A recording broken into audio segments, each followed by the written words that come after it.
implications as in the practical application. Mm-hmm.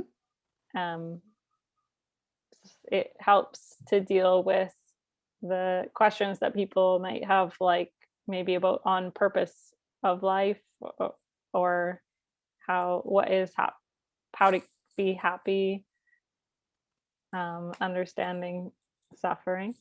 Mm-hmm.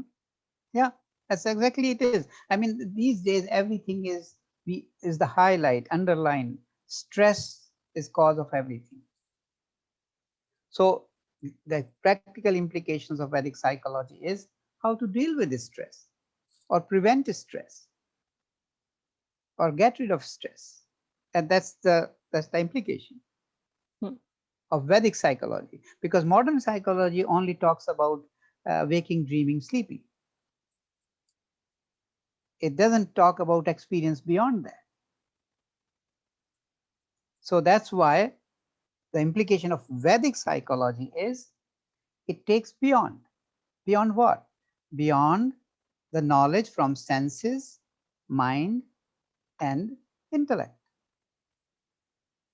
And that realization that there is something beyond this, because this is what people know. This knowledge is self-identification.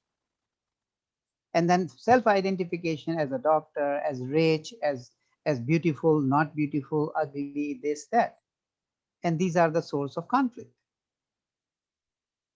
So the implication is source of conflict and source of stress and stress-related disorders. So the implication of Vedic psychology, it brings the total knowledge and perspective. It helps to resolve and create more balanced speech, behavior, and action. It's interesting now to see that this wisdom is starting to come into modern psychology through mindfulness. Right, right. But we don't talk about it in such a spiritual way, but it's that awareness or consciousness. So what they have gone so far, they have from not at all considering awareness and mindfulness, they have gone to use word mindfulness.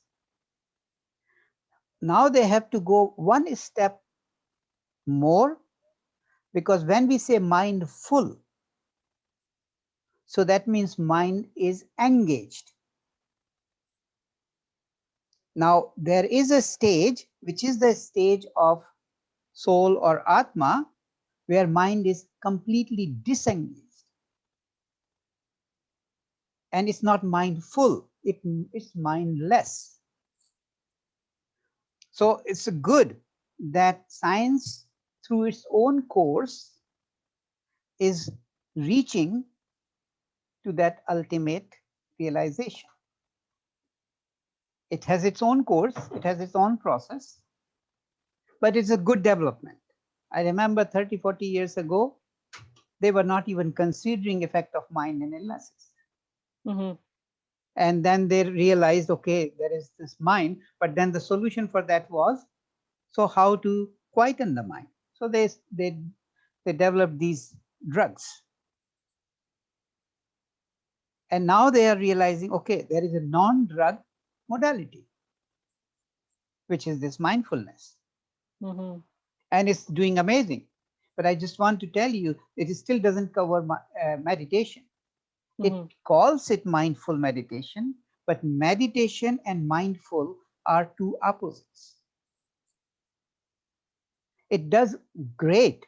It has very good effect because it is inward process. So it is good that way. It brings awareness to inside. It brings awareness to person. It just has to leap into mindlessness. Understand the element as of soul.